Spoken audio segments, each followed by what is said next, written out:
I got a stomach bug, and I got on back here, I got onto a protocol and I fixed it super quickly. But I think it was also a bit due to the nature of how quickly I dealt with that.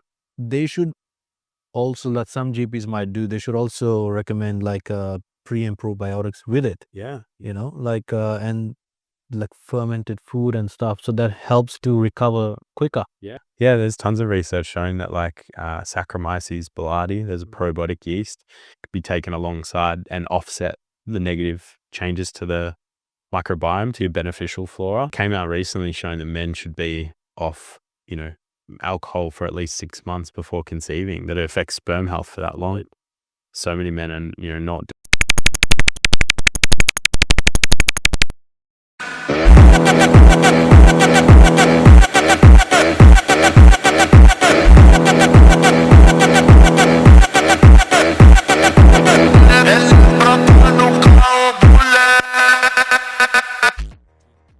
Hi guys, my name is Harry. I'm your host for A Seed of Wisdom podcast, our first episode.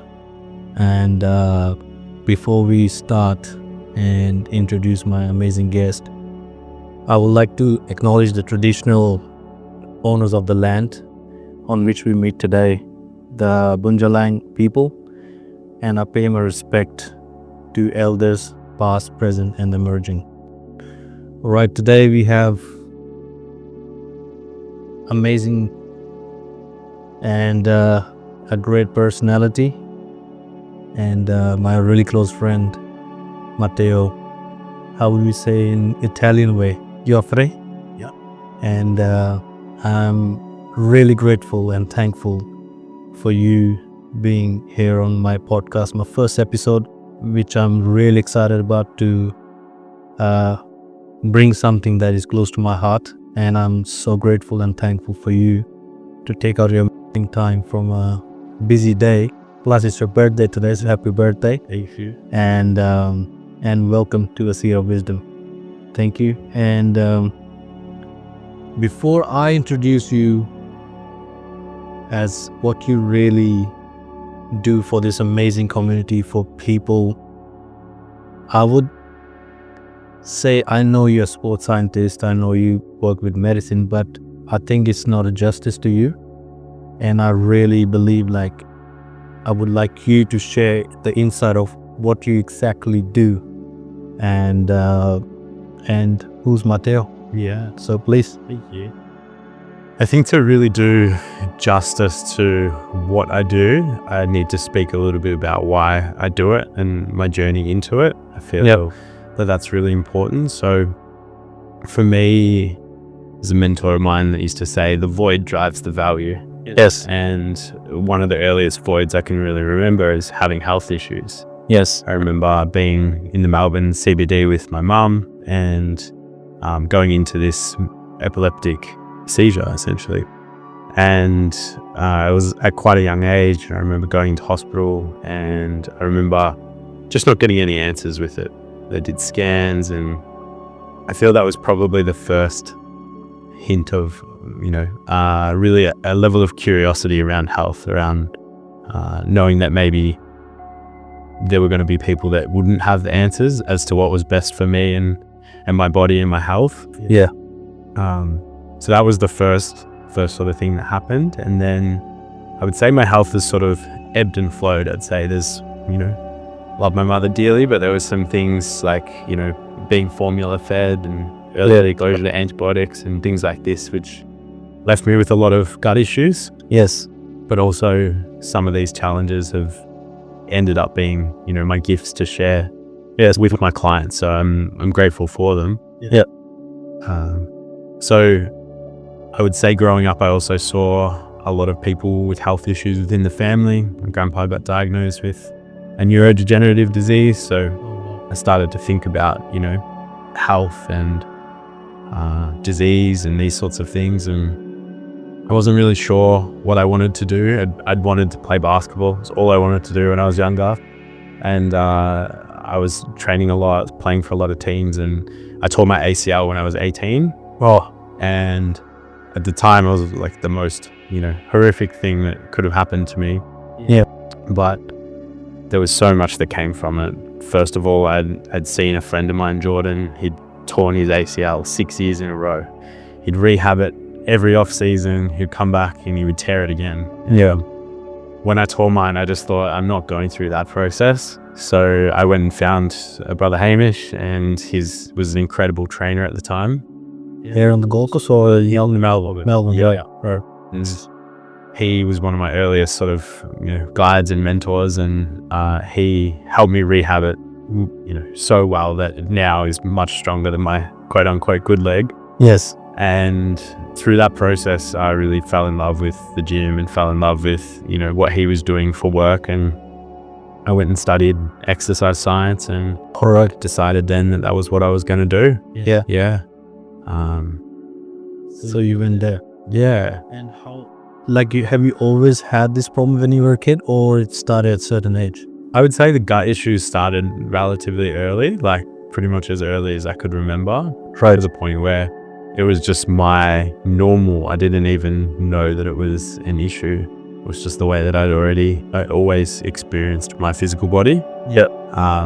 So yeah, it wasn't until it probably got better for a period. Yes. And then there was a stage just a few years prior to COVID where it sort of escalated, and this is common with a lot of the people I work with, that it's been this low-lying level of dysfunction, and then there's just this final straw that breaks the camel's back.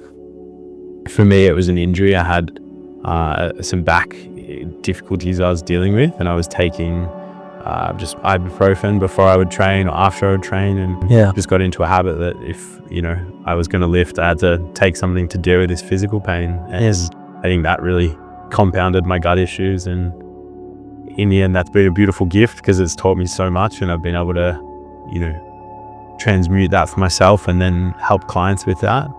But that was where that started. And do you does your family have the same history of it, or you're the only one? My sister, one of my sisters, has had a fair few issues with her as well. But mainly me and her that have experienced it. I mean, it's very common in today's day and age with lots of different things, but our exposure to antibiotics and a very sterile environment where using disinfectant and washing everything. It's COVID, isn't it? That the pandemic thing, where everybody's going crazy and your hands are getting dry because just using every 2 minutes. You just wanted to get into it. All right, so that was the kind of problems that you faced in your life that led you to the path where you are now. So what sort of field, what sort of therapies, or I would say, what did you study and what field you're looking after now? Because there's, I could say medical, but that's very broad. Right. So what exactly you specialize in now after all these years of school? So it's to talk about the journey to now. I sort of started with personal training in the gym. Right. I did almost like an apprenticeship when I was studying at uni as well. I was working in a gym, did my certificate 3 and 4 in personal training, and I really liked that because what I was learning at uni, I was applying to clients that I was working with. People I was studying with that were maybe just working, at the supermarket or something, and it's hard to sort of apply that knowledge directly. So I started working in gyms, and for the most part help people with rehabilitating injuries, with strengthening their body, with athletic development, fat loss, all these sorts of things. And then I ended up getting into teaching other allied health practitioners different screening modalities and rehabilitation and sort of exercise prescription. Did that for a few years, and then I went back into working in the gym. So I left that company I was with and started working in the gyms, and this is where I got the time to just refine my craft. I remember I used to do the free consultations when someone would come into the Good Life back in Melbourne, and I had 150 free initial consultations. They were 3 sessions. So it was 450 sessions, and I just remember it was so good to just refine my craft and really practice again and again, and built a business out of that in Melbourne. And that was really where a lot of the discontent with what I was doing started to creep in. I would see some people would get great results. Yes. And they would feel better, they would sleep better, they look better. They're just like, oh my God, this is Amazing. Amazing, yeah. And then I would have other people that were getting sick more often. Oh, okay. They would get colds more often. They were feeling more tired. Maybe their sleep was falling apart. They were dealing with all these niggling injuries when they were doing all the right rehab exercises to deal with it. Yes. And I really just started to question what was going on there.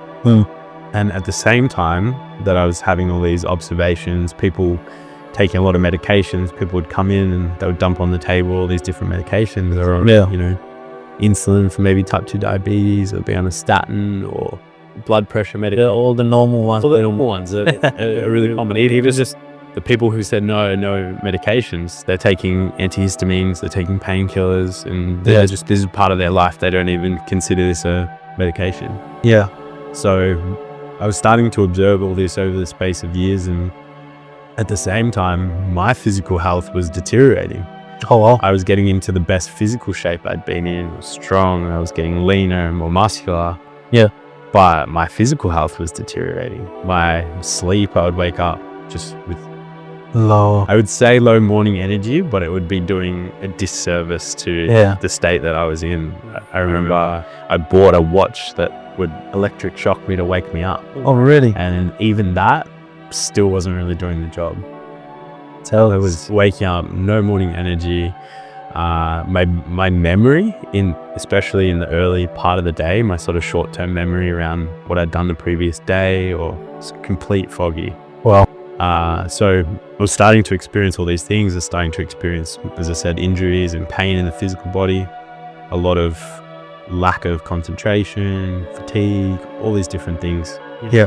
So I sought out a few mentors, and I went through this cycle of I would seek out someone to help, and I saw all sorts of different practitioners, seeing TCM and acupuncturists and all sorts of different people. And my experience was that I would feel a little bit better. I would do the protocols, and then it would sort of dissipate. So I was, still facing these challenges. Yeah.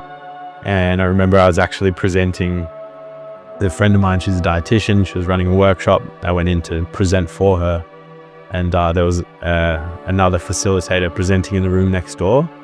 I was like, he's Zeta Ryan. And I was like, it sounds like he's talking about cool stuff, the gut and all this stuff. Yeah. And he was presenting again the following day. So I went the next day and just had my mind completely blown. I was really the first insight I had into, integrative medicine or functional medicine. Is really holistic approach to the physical body. That was more than just someone's physiology, or more than just their psychology. It was this really delicate, it's like a light bulb. it was like a light bulb moment. And I knew from watching him speak that he had a wealth of knowledge, but I booked in for a consultation. And I remember just previous to this, I had some blood tests done with the doctor. And I remember going to get my results, and I remember the doctor, at this stage I was feeling terrible. I was having even really like mental health challenges. I was feeling anxious, I was feeling low mood, depressed and things like this. And I remember going into the doctor, and he basically said, "You're the healthiest person I've ever seen. So look at this, your cholesterol's so low, all of these things." Picture. That was in Melbourne, right? This is in Melbourne. And I remember breaking down to my girlfriend at the time, and I just said, "What if I take these to Dave?" And he says, "There's nothing wrong with you. How could I die feeling like this and there be nothing wrong?" And I took it into Dave, and I remember clear as day, he slapped a booklet of all the things wrong that he found and the solutions. Wow. And for a lot of people that I speak to, there's a level of intimidation with finding out what's wrong. But for me, it was liberating. Yes. To have finally someone who's like, yes, there's a problem. Here are the problems. At the end of the tunnel. Yeah. So in true fashion, I dove in 100%, and everything that he put in the protocol I bought, but he also used to have recommendations around, if this marker is high, you should have this. If it's low, have this. And it was just suggestions. It wasn't part of what he prescribed. Sorry, what was he practicing?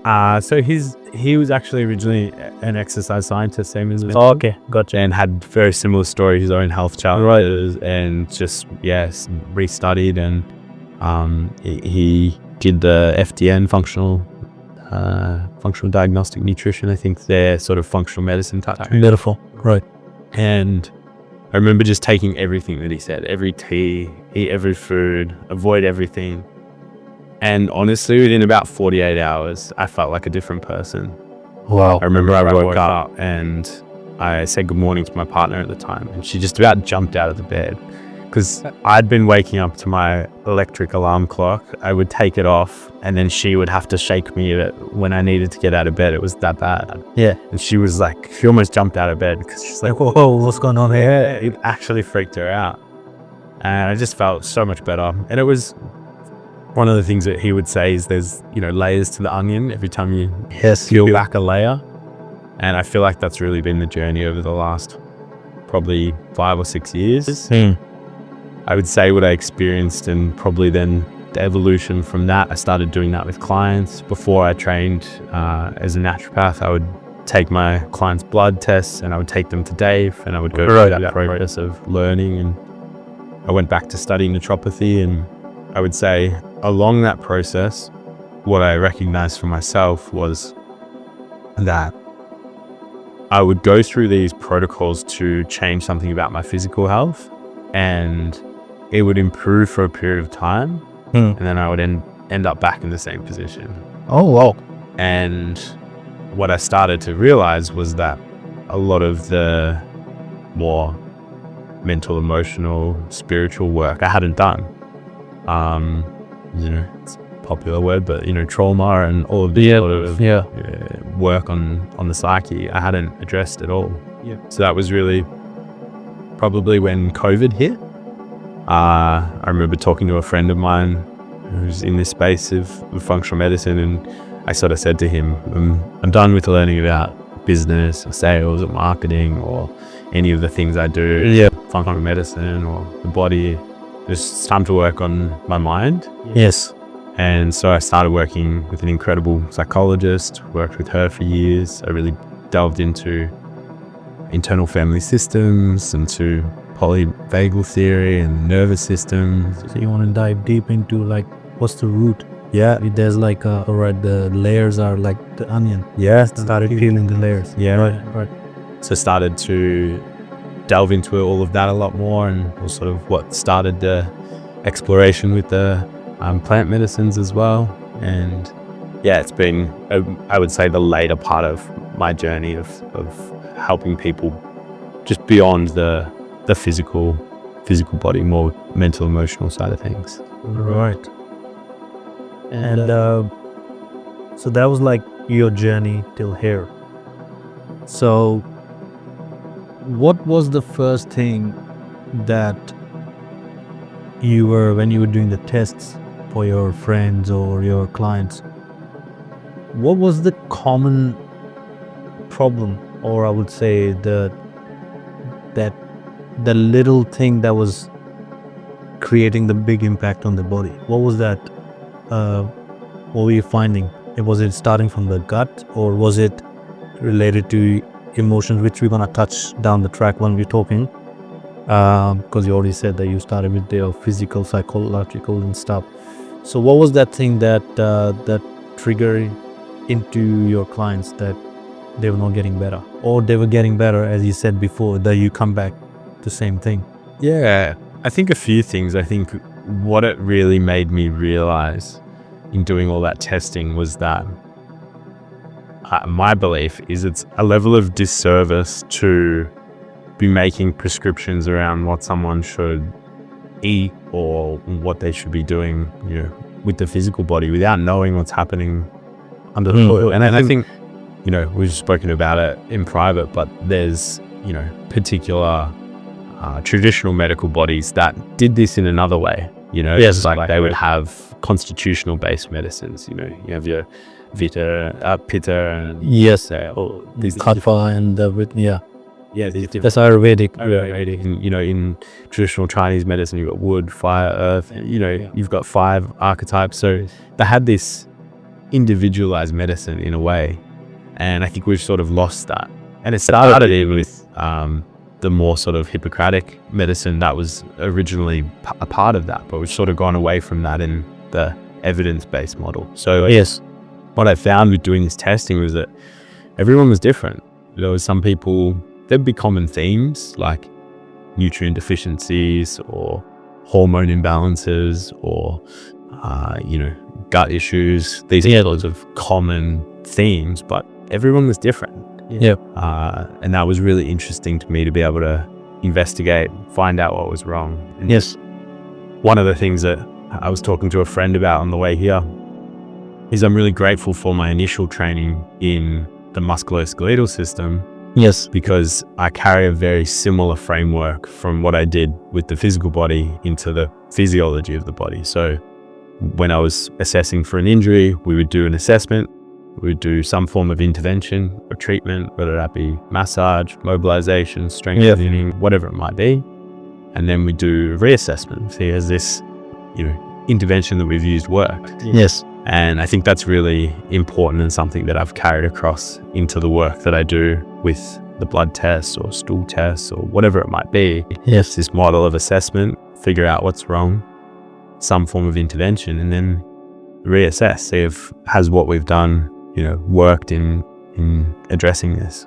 That's nice. Or so I studied that part, what you just said. Now I want to touch on how you were going back to psychological part. So how does this affect your nervous system in the psychological and down the track it does show in your physical health? So how would you describe that, and how would you describe your clients were facing? I would like to know more about it, because I know you have done a lot of different work on yourself, and that touches each and every part of it.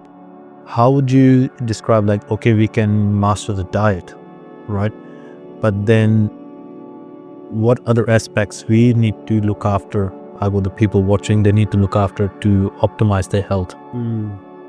Yeah, I think one of the things in terms of that, talking about the mental health side of things and as it relates to the body, it is this, people talk about the gut to brain axis, but it is this bi-directional axis where what's happening in the gut can affect the brain, but also what's happening in the brain. The second, what do you call it? Yeah, they call it second brain. Yeah. And it's this bi-directional axis. So you can have gut issues that turn into cognitive issues. Yes. Or you can have cognitive issues that come down and affect the gut. Okay. So it can be one or the other. Yeah. And I think, one of the things that it holds true from both the musculoskeletal, but over to, sort of more physiology, is that when you've persisted with something for a long time, it's harder to get rid of. If you sprain your ankle and you just ignore it, you don't go get it assessed, you don't do any rehabs, It's going to get worse. it's going to get worse, be unstable, maybe in the cold it starts to hurt. If you've had it for 10, 20, 30 years, you try to address it, it's been there a long time. And I think a similar thing with the physical body. If someone, for example, I just went to Mexico, I got a bit of a stomach bug, I was a bit run down, I'd been sick, and I got a stomach bug, and I got on back here, I got onto a protocol and I fixed it super quickly. Yes. But I think it was also due to the nature of how quickly I dealt with that. Right. Versus if someone, like we said, has had antibiotics maybe as a child, and Favorite thing of the GPs, no offense to GPs, but antibiotics for everything. Yeah. I mean, there's, studies to show, 2 courses of antibiotics within 1 year increases the risk of depression close to 50%. Yeah. That does affect your microbiome. Right? Yeah. Affects the microbiome, and even 1 course of antibiotics, there's research to show even after a few years, the microbiome hasn't fully recovered. So if people think, I don't get sick, I don't take medication, but then once a year they take antibiotics when they get sick. They think, oh, it's only once a year, but if you're not, That's long-term damage. yeah, And I think like when they do prescribe antibiotics, which okay, some people they might need it, but they should also, that some GPs might do, they should also recommend like pre and probiotics with it, yeah, like and like fermented food and stuff, so that helps to recover quicker. yeah. There's tons of research showing that like Saccharomyces boulardii, there's a probiotic yeast, could be taken alongside and offset the negative changes to the microbiome, to your beneficial flora. Yeah. But even taking probiotics alongside it, like bacterial process, Helps. Yeah. Like yogurt, or like if you're not good with dairy, you can have like pickles, and there's so many things these days you can have it. And I think you should add it in general to your diet. That just help you to just recover and be healthier. Yeah. I guess. So that was the diet. Like, what do you talk about? Because I remember, like, when I was in Melbourne, I was talking to you about my gut and stuff, and you said like, yeah, you need to fix these things. But then I told you it was affecting my mood and how I was reacting to things. I was getting angry. So do you see that a lot when the people like they were coming to you with the mood swings and stuff, like especially when because testosterone, if it's low, was it affecting that? Yeah, definitely. Because I want to talk about that as well. We can talk about that in terms of men as well. But yeah, I mean, there's so many different elements to it. Like they started to, they cause issues with inflammation, they cause issues with a lot of nutrients, Oh wow. cause issues with hormones, all of these things in isolation. If you don't have the building block to produce your neurotransmitter or any of the dry mood, that can really in you. If you having your hormones that regulate, really irritability and the other thing in men, it's it can really impact people. Because I remember we were having a chat last time, and you said like, you can,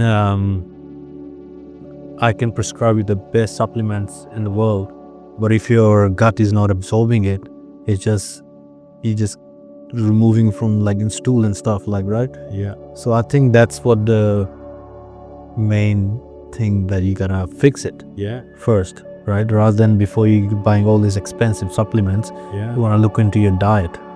That's when you go from there.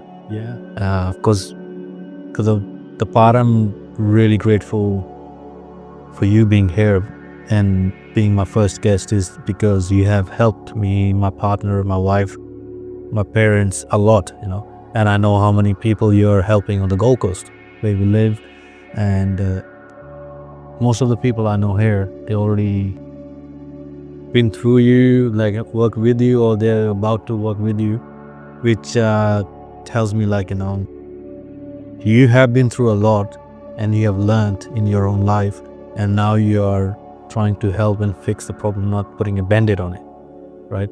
And I think I would like to dive into the topic that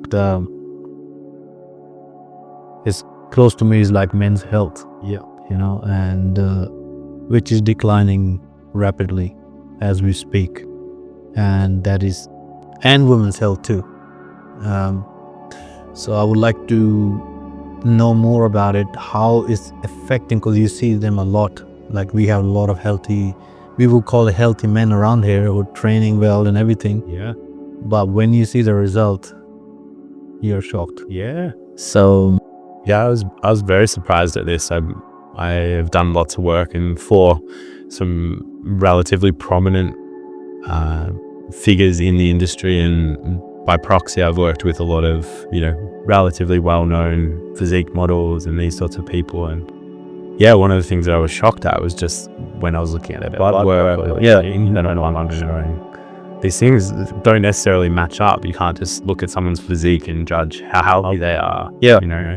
I used to, at that stage, dreaming of like whoa, on Instagram rather than like partnership. And this was my mother with how they're like blah blah blah. I could see that. I see what was happening under that hood. This guy looks healthy, but that's his blood work. But it was something that I saw a lot, and I think there's one of the things that I thought was really for men and low testosterone level. And this is to the point where, you know, I would see, you know, for example, a lot of the guys who, you know, brotherhood. Yes. Some of the guys that I was having consultations with, and this goes across the board, but I know you trained there, there'll be people with testosterone levels, their age is in their 20s, let's say, or maybe early 30s. And my dad, who was in his 70s, had higher testosterone levels. Wow. And there's a lot of things that are contributing to that. Yeah. You know, we spoke about gut issues, but environmental toxins, you know, things like. You want to dive deep, like a little bit into it?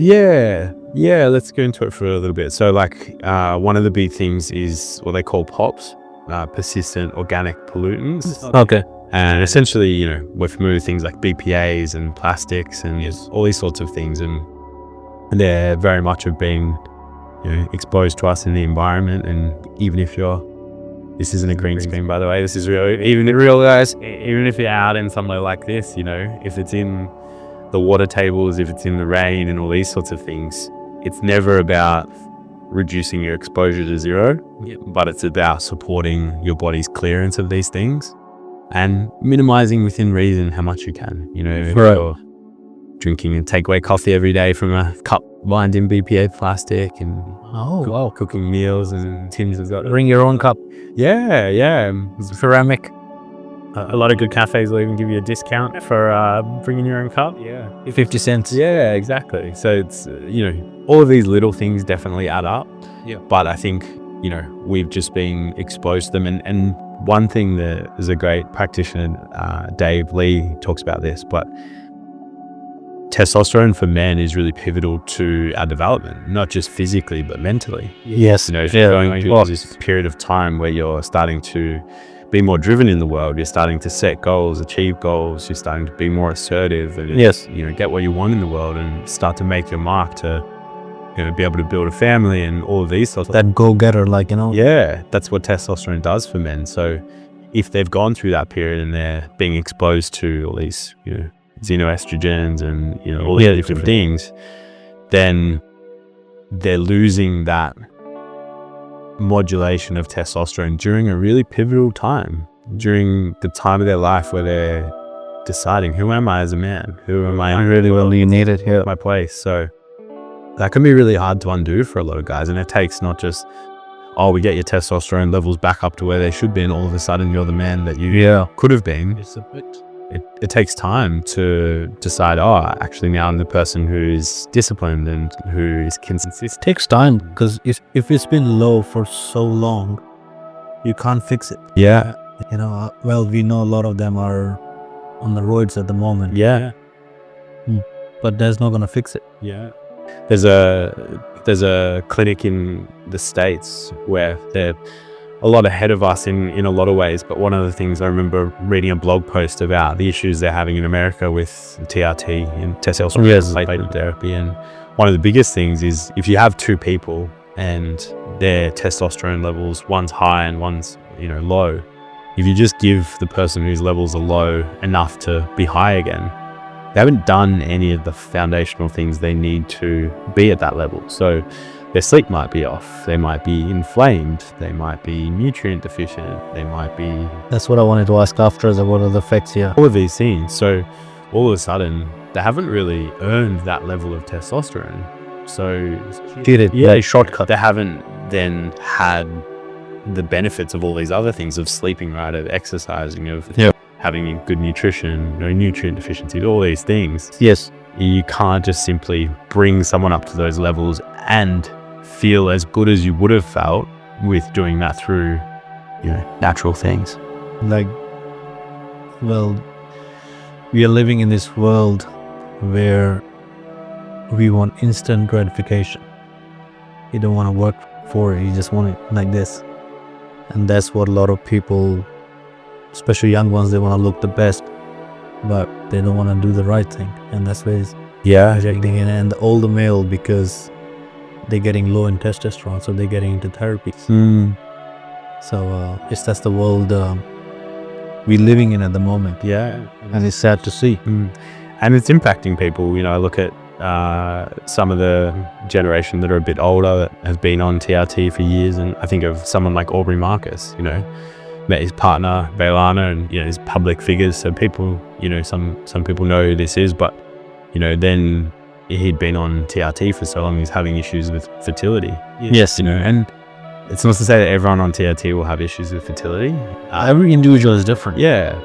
And I think for a lot of people, just measuring fertility, it's this thing that everyone talks about, but you can just go and get these sorts of things measured. But it's definitely a reality and a possibility for some people that can affect that.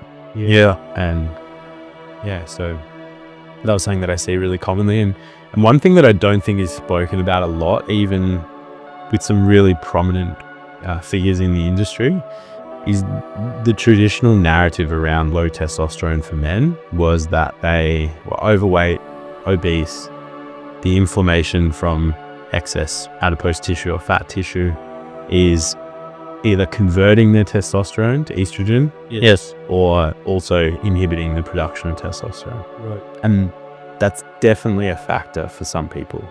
Right. But one of the bigger things that I've experienced and witnessed with clients is that the gut issues can be a really big driver of these hormonal issues. And Right. there's a particular type of bacteria, gram-negative bacteria, and these produce pro-inflammatory things like LPS, lipopolysaccharides. Yep. They're these endotoxins, so endogenously produced within the body, and these toxins can affect testosterone in a big way. So they can directly inhibit testosterone at the level of the testes. Yes. So there's less being produced, but they can also inhibit the brain, its production of luteinizing hormone. All right. So you're getting a lowering of testosterone, both signaling from the brain and production from the testes. Now, you can make this person exercise right, sleep right, change their diet, but if they've got these significant gut issues, these need to be addressed sometimes. Main connector. Yeah, to really get the most out of their investment. Yeah. So, just to optimize testosterone, or in general the overall men's health, do you have any recommendations of some changes they can do, like say for instance diet wise, what they can add or what they can take it off? Because I know a lot of people are vaping these days, which is like, whenever I look at the guys, I just look at them, I'm like, bro, what the fuck are you doing, and do you have any recommendation that especially men can add into their diet or anything like that?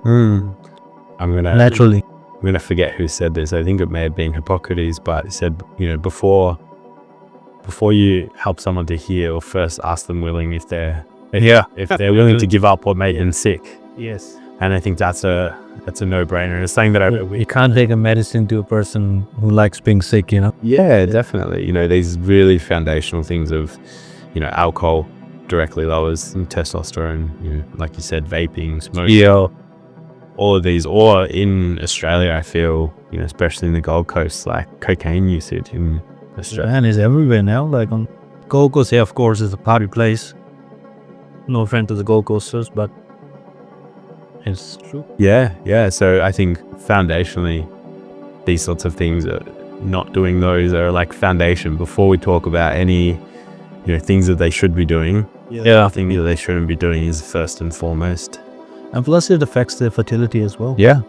And it's sad to see, like, so many couples in relationship, they want to have kids, but then these little things, they're not looking at it like, oh, we can have a couple of drinks today. But you don't know in the long term how it's affecting you, right? Yeah. That's also delaying the process of conceiving. Yeah, there's studies that came out recently showing that men should be off, alcohol for at least 6 months before conceiving, that it affects sperm health for that long. Right, yeah. So many men are, not doing that. And I think you only have to talk to the people in your life that are having kids at the moment, the amount of people that are having IVF is through the roof. Bro, it's big. I think, there's a few people that talk about this. Dr. Ben Lynch is author of a book called Dirty Genes. Did a lot of the research into epigenetic expression and how nutrients affect that and all these sorts of things. And one of the things that he says is, if two people are compatible to have a child, then there's this positive genes that are passed on to the child. Yeah. But if we're selecting that for them and we're, choosing who is able to reproduce and who isn't, there's this natural selection that's not happening. Yes. And there's lots of things that are involved in that. I know a lot of the people that I talk to are aware of it, but maybe your viewers are not, around the oral contraceptive pill. Oh, This changing for women who they're attracted to. yeah. Doing studies where they basically get men to wear these t-shirts. Yeah. A woman, either on oral contraceptive pill or not, smells them and rates their attractiveness. Yeah. And on the oral contraceptive pill, they're rating men with lower testosterone levels as more attractive. Oh, wow. And when they're off of it, they rate the opposite. They rate men with higher levels to be more attractive. Now, tell me this isn't affecting things like divorce rates. You've got Bro, 100%. people who meet, get in relationship, Yeah. woman comes off the oral contraceptive pill, they fall pregnant, child's maybe 1 or 2 or whatever it is, and all of a sudden they're having these realizations of, I'm not that attracted to my partner, what's going on? And it's That's the first thing I asked my wife when we were dating. Are you on any contraceptive? She said no. So that's a good sign. Because while we're talking about it, let's jump into that female health as well. Because that does mess up their body so much, like in the long run. And I think we're just trying to alter the natures, what nature has given us. We're just trying to mess up with it, and it just unbalances all the hormones in the ladies, and they're struggling long run. It does affect them so much mentally as well. So how would you want to talk about that? All of these things like, antihistamines or painkillers or oral contraceptive pill, we're suppressing a lot of these natural functions within the body. And I feel, a good example, the oral contraceptive pill. You have a woman who goes into the doctor and they're, diagnosed with something like endometriosis or polycystic ovarian syndrome. Yes. Any of these fibroids or any of these issues, and rather than address it, it's just suppressed. And what do you see a lot in females? Because in men's, alright, the testosterone is low. What issues do you see in female, say, reproductive health? What are, I think PCOD and PCOS and stuff? Yeah, definitely. So I would say the first thing is just, PMS, like these issues with their menstrual cycle where, I remember clear as day when I was studying my second degree and I was sitting in class, and there's not many male naturopaths. That's true. Predominantly female naturopaths, and I was the only man in this class, and we were learning about female menstrual cycle.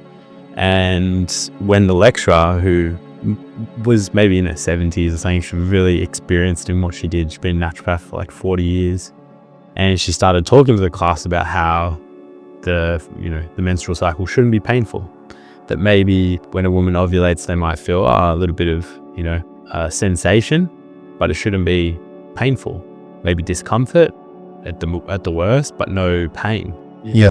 And I remember there's women in this class that are just like, nah, that's not possible, right? They were in such disbelief that was even a reality. And then there was another half of the women who that was their experience, who are eating well, they're taking herbal medicines and living life as they should, and they were living this experience. But I just remember this strong contrast between some women completely rejecting that notion and some that being their experience. And I think for the most part, a lot of women have a lot of pain and issues, whether it be with heavy bleeds or pain is the biggest one I see, and then cramps and stuff. Cramps, it creates these cycles where if you're you're in pain, you want that to go away, and you're opting for things like Panadol or ibuprofen or Advil and stuff, all of these things, then you are going to make issues worse, like for example gut issues or any of these things. So what can start as something to suppress the issue is actually compounding and making it worse. I would say that a lot of the issues that I help people with do focus on the gut, but things branch off from there. We've got the gut to skin axis, gut to liver, gut to kidney, gut to muscle, gut to brain, all these different axes of the body. Yeah. And there's so many studies linking the gut to so many different areas. Like, for example, in elderly people, the gut microbiome is directly related to sarcopenia and muscle wastage. Oh, Or, for men to their testosterone levels, for women to issues like endometriosis or polycystic ovarian syndrome. yes. So even though it may manifest in different ways, often it is coming from these real core issues around the gut microbiome. And there's so much that can be done to influence that. I want to add there as well. Well, it's very, like, Indian females, they know very well that for your cycle, like, when you have cramps and stuff, if you wear silver toe rings, it works as a energy conductor or something, and you have gold in your. If you ever look at a lot of older Indian women, they wear toe rings, anklets, especially toe rings is connected to their reproductive health. Wow. And we recently saw when my wife, she started wearing it, and I spoke to her recently about it. I said, babe, I just thought, like, you're wearing toe rings, how's your cycle? And she said, actually, I do have very minimal pain, like she gets cramps sometimes very out of nowhere, and this time she's very peaceful, relaxed, and it helps for the whole reproductive health. It optimizes it. So old generations, they knew what they were doing. Yeah, definitely. And wearing gold and silver, it connects in a way that you have to wear silver on the bottom and gold on the top. So I think there was a lot of wisdom in a lot of these traditional cultures that were only just scratching the surface of what they were teaching. Yes.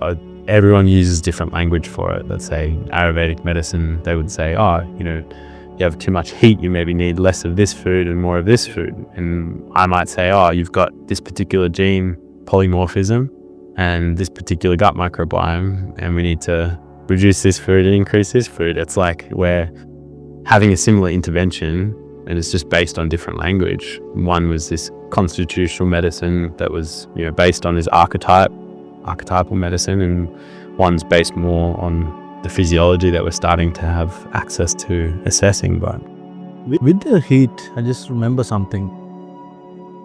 Do you think, like, when in back home in our country, they say don't eat too much hot food, like, nuts and stuff, because your body gets heat, and sometimes get a nightfall because you ejaculate, because your semen, I think, gets very watery, and you, like, so do you reckon in females, I don't know if you know, when woman is pregnant, if it's too much heat, it can lead to miscarriage?